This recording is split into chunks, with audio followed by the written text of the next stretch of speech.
Royal Standley of Oregon Pacific Financial Advisors, offering securities through United Planners Financial Services member FINRA SIPC, guides clients with empathy in discovering and reaching their financial goals, and creates financial plans for clients so they can live their life by design.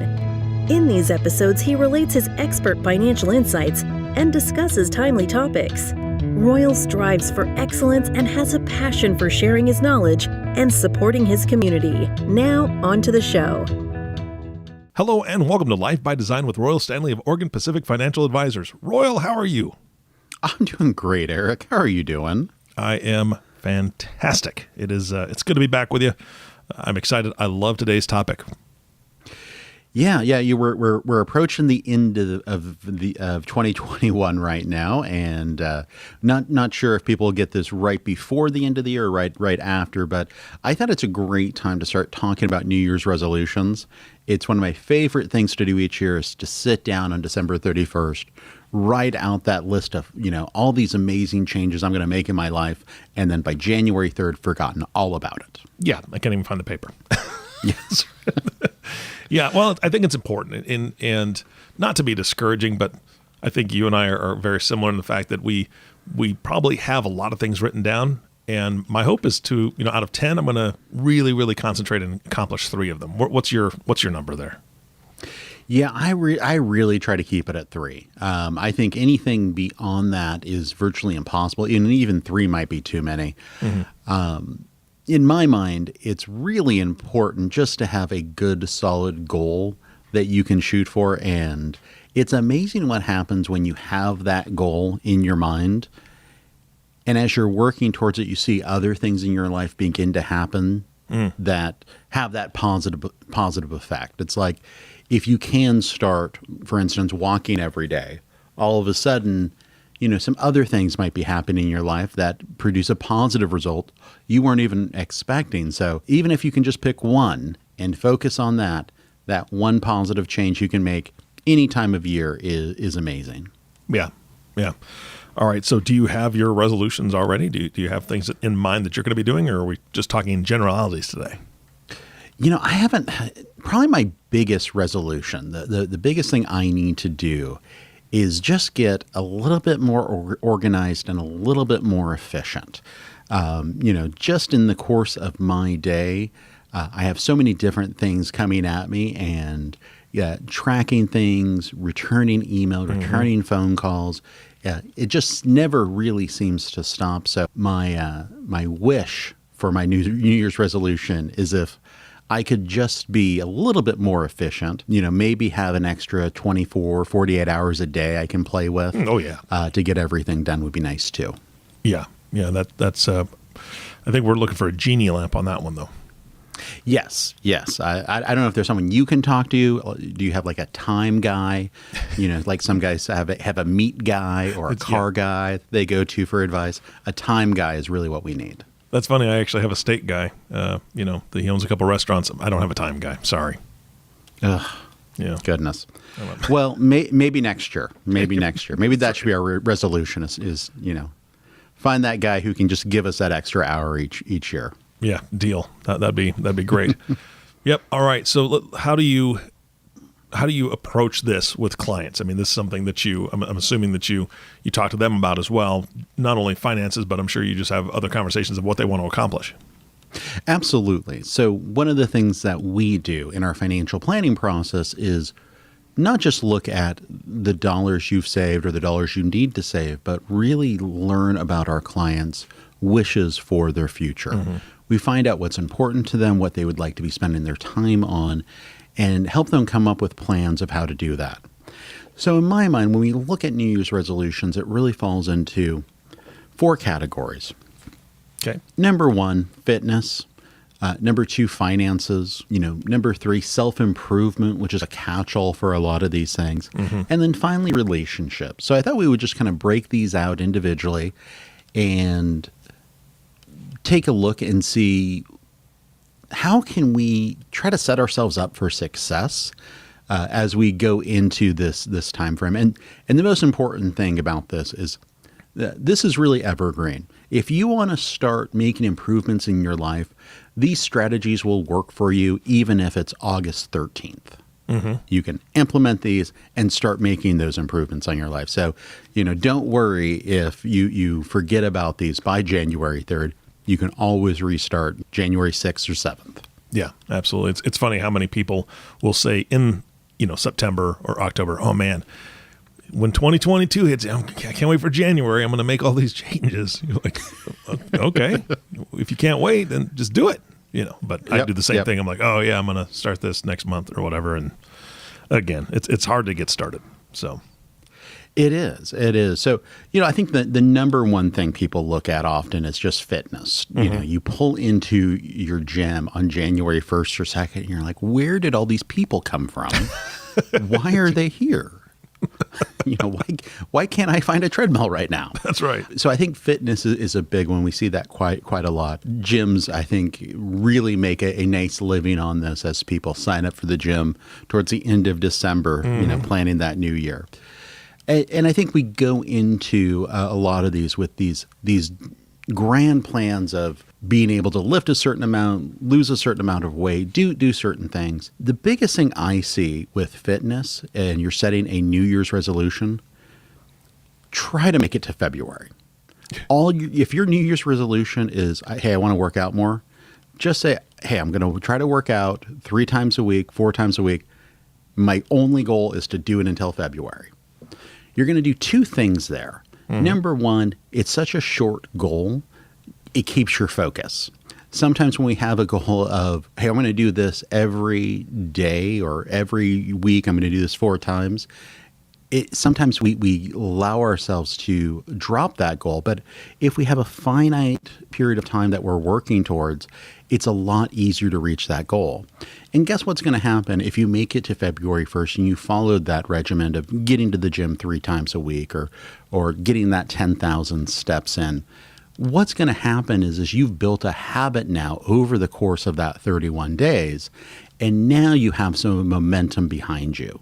So versus making it through the first week saying that was great and letting all the other things of life kind of crop up and start forcing out your time to make it to the gym or to walk or make meals instead of eating out.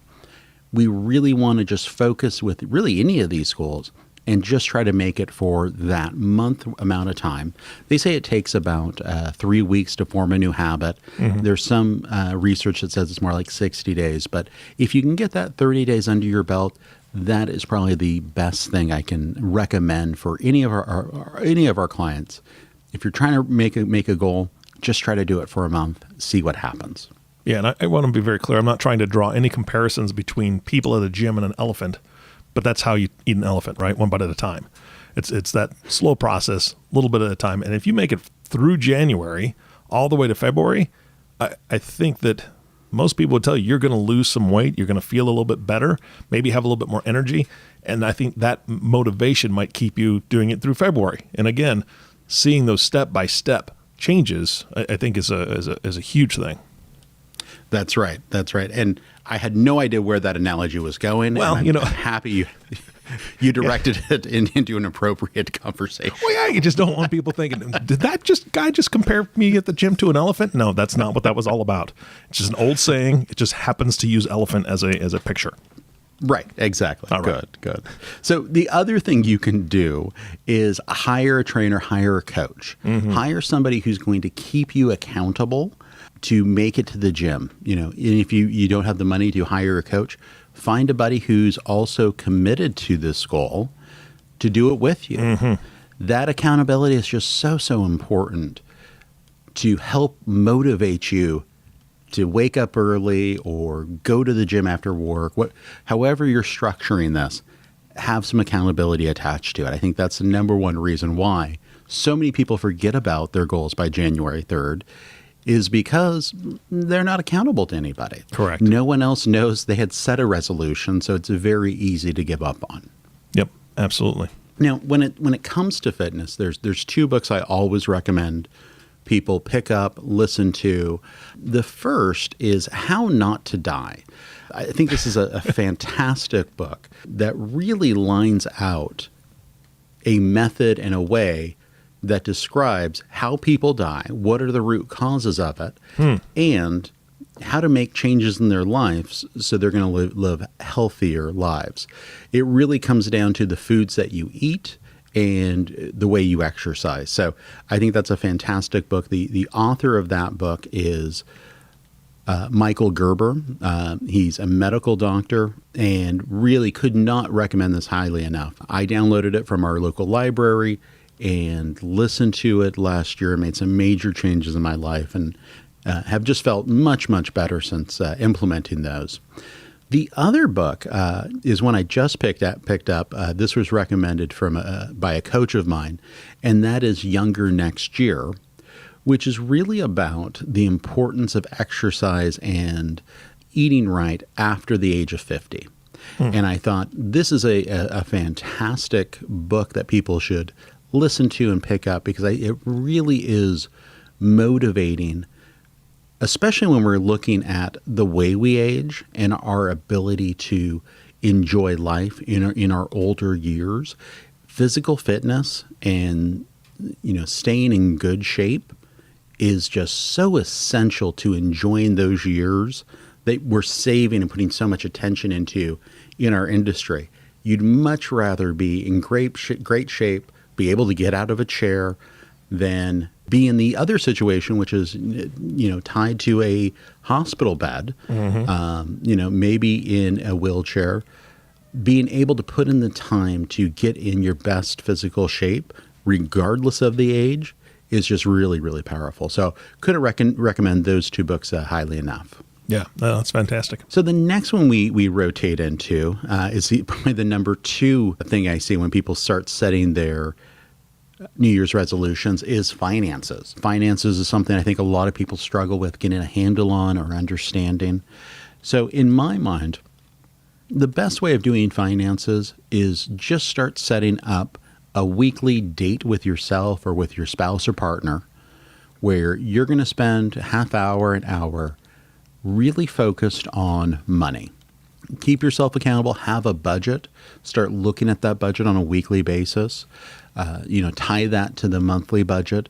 I think that hour to maybe 90 minutes that you can spend, looking over the checkbook, looking over your credit card statements, and just getting an understanding of where your money's going is just so essential. If you don't have a plan of how you're managing your money, you're not going to have as much money as you could because there's just so many different ways that this economy is set up to drain you of your hard-earned money. Whether it's, subscriptions we've forgotten that we're still subscribed to, eating out too much, wasting money shopping, there's just so many things there. So having that weekly accountability meeting, if it's yourself, you're being accountable yourself. If it's with your spouse or other family members, I think that's fantastic too. The next one is having a monthly savings goal. Have that savings goal of, hey, how much of my income am I trying to save? We tell people over and over again, when we're telling people to plan for retirement, we want 15% of your gross income going towards retirement. So that's a big chunk that I think a lot of people don't realize they need to be setting aside that much money to prepare themselves for retirement. A lot of people think, well, I have a 3 or 4% match at work. I'll put in 4%. That'll be plenty. In most cases, it's just not. You're not saving enough. And then if there's other things you want to be saving for, like a major purchase, maybe that first home or a trip or saving for college, you want to start looking at those on a regular basis so that you begin measuring your progress. One of the best sayings I've heard in business is what gets measured gets done. So if you're not measuring how you're doing towards saving for retirement or saving for other goals, it's not going to get done. Yeah. You have to have a plan and you have to work that plan. The other flip side of that, for those people who are just starting off, maybe getting out of debt, that's another thing that you should be looking at is your debt repayment. We really encourage people, focus on one or the other. Focus on your debt repayment first before you start worrying about all the other savings goals. We want to get you out of debt and on the road to financial independence. before we start splitting your attention between saving for a lot of things, we want to wipe out all of that consumer debt that we have. The mortgage we're not really that concerned about, but the credit card bills, medical bills, that sort of thing. Have that weekly or monthly review of your debt situation. And let me tell you, if you're doing that, if you're looking at that and prioritizing that, you're not going to be in debt much longer. Yeah. And that's, again, the other piece of that is the feeling, right, of being debt-free. I'm not there yet, but man, we're close. We're getting closer. And the closer I get, the more excited I'm getting and the less stress I have. So I think that's, it's one of those things that just compounds for you. Yep, absolutely. Finally, what we do with our financial planning clients is we're tracking their net worth on an annual basis just to take a look and look at that 30,000 foot view of their situation and saying, how much is your net worth growing? Either because you're paying down debt or because you're saving or your assets are growing. That's a fantastic way of really looking at how am I doing overall in moving towards my goal of financial independence. All right, Roy, what's the next thing? So the next thing I think people want to look at is self-improvement. How do I improve myself? How do I grow as a person? And what I thought I'd do is just kind of share what I've been doing for the last 5-6 years. I really believe if you're looking at improving your relationship with yourself, with people around you, and really trying to strive to be a better person and improve on yourself, having a daily self-improvement ritual, I think is just really, really important. So what I do is each morning I take about 30 minutes, right after I wake up and let the dog out. I take about 10 minutes and I just meditate. I take about 5 minutes and I write in my gratitude journal, just 3 or 4 things that I'm thankful for, 3 or 4 opportunities that I have coming up, and 3 or 4 things that I'm good at, just as a way of kind of thinking outside of myself, looking at the future and being optimistic.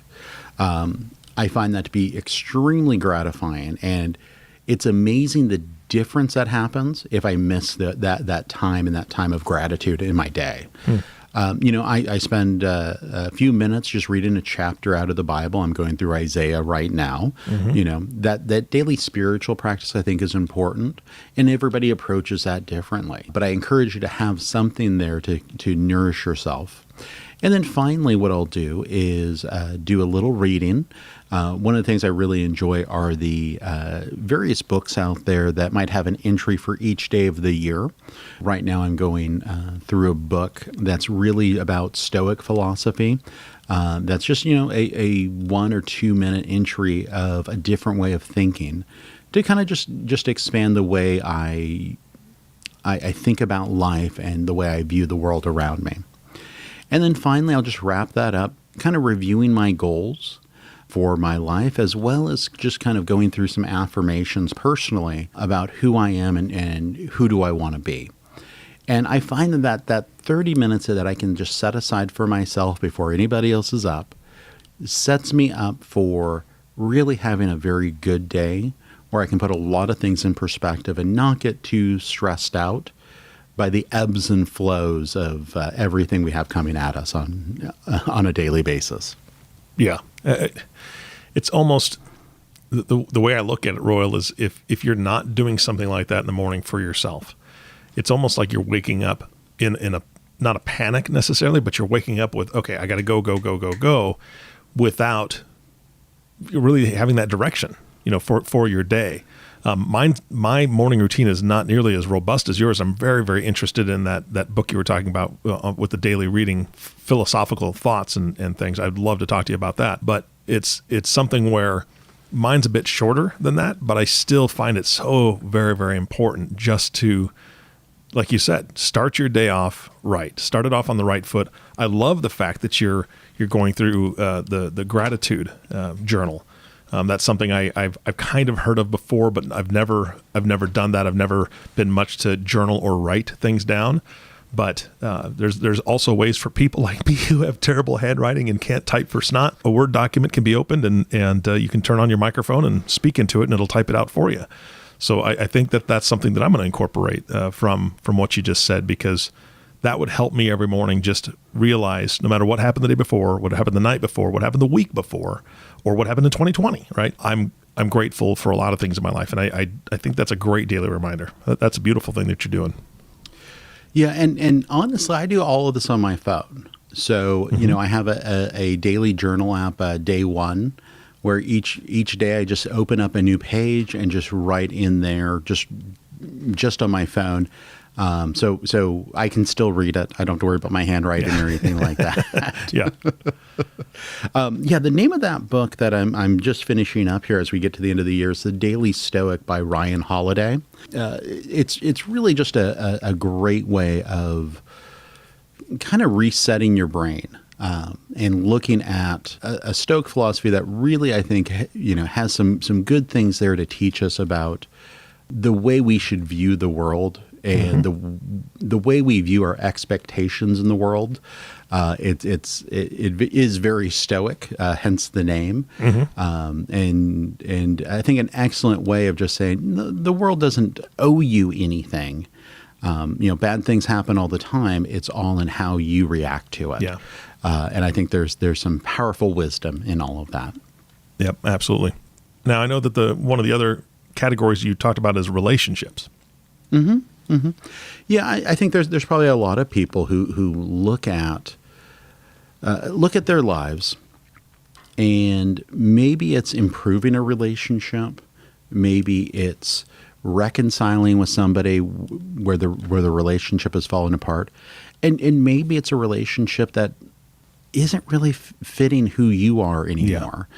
Maybe it's a toxic relationship. So my advice to that is, if that is something you're looking at making a change on, just do it.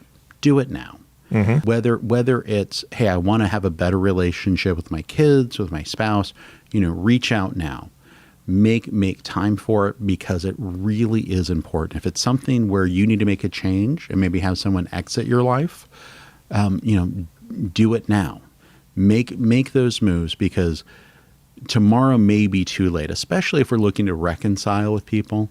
And not just from COVID, but I've just lost so many important people in my life this year. It's just so essential that, we reach out to them, we tell them, what's in our hearts. And it's really, really comes down to time is our most scarce resource. We think we're going to have a lot more time, a lot more days in front of us. And unfortunately, nothing's guaranteed. So if there is that relationship you need to mend or improve or eliminate, just do it. There's no reason to waste time sitting around thinking about it. I truly believe that in my heart is time is the most important thing that we're dealing with here. So with that, those are kind of the major topics I see most people looking at as they have their New Year's resolution. So I just thought it would be fun. And I didn't get a chance to ask you, do you have your New Year's resolutions? Yeah, I've got a couple that kind of now I actually have one more because of our discussion today. I'm definitely going to incorporate one of those books. I'm going to be looking at the Daily Stoic for sure, but I'm going to incorporate that into my daily practice. But I've got two things, Royal, and you and I've spoken many times about that I'm preparing to sell our house and so on and so forth. Been doing a lot of repairs and just upgrades for that purpose. We're going to wait till March because we're in the frozen tundra and nobody likes to house shop in winter. So we're going to wait till March. But in that, for this new year, one of the biggest challenges, Royal, is that we have too much stuff. We've been, married for almost 28 years, kids and grandkids. We just have too much stuff. And so I'm in the process of realizing where I can get rid of things, who I can give them to, what charities I can donate to. And this is a big push for us for the beginning of this year, because we've had stuff just in case we need it. You know what? It's been sitting around for a long time. Somebody could actually be using this. We hang on to stuff too long. And so that's one thing, just organization-wise. And then something that you said really I keyed in on was being a better communicator when it comes to like emails and texts and returning, phone calls or returning phone calls in the right way, I guess is what I'm saying. Because a lot of times I'll get a voicemail and I'll text somebody back, hey, I'll talk to you in a couple of days when I can do A, B, or C. You know what? They took the time to call me. I should take the time to call them back. Or emails, kind of the same thing. Be better at going through those. So that's just a self-improvement thing on my end. But those are two things I really want to tackle. And now that third that you've given me, because I think that's just a beautiful idea. So yeah, thank you for that. Excellent. And, as we kind of reach the end here, I wanted to have some fun.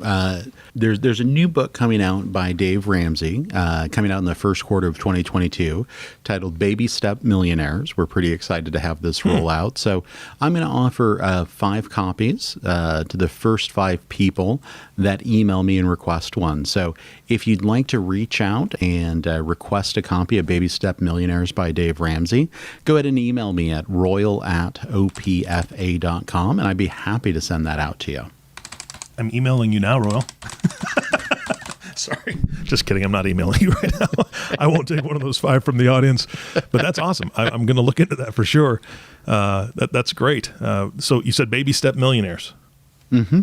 Awesome. That's right. Going through the baby steps, Dave Ramsey's lined out, and I think it's a lot of success stories and looks to be pretty motivational. Interesting. Well, Royal, thank you for that. I think that's awesome. Thank you so much for your time today and all the hints and tips and just your wisdom. Obviously, you're learning things from those books you're reading, so I appreciate it. My pleasure. All right, and our last thank you goes to you, listening audience. Thank you so much for tuning in and listening to the Life by Design podcast with Royal Standley. If you have not subscribed to the podcast yet, please click the subscribe now button below.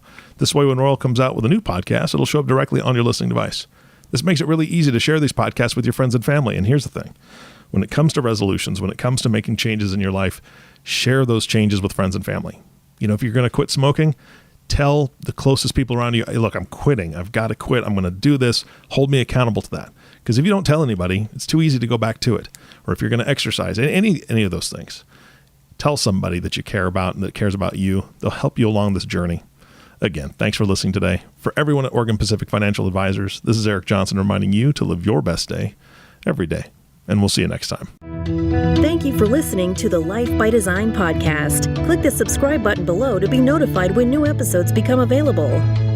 The views expressed are those of the presenter and may not reflect the views of United Planners Financial Services. Material discussed is meant to provide general information and is not meant to be construed as specific investment, tax, or legal advice.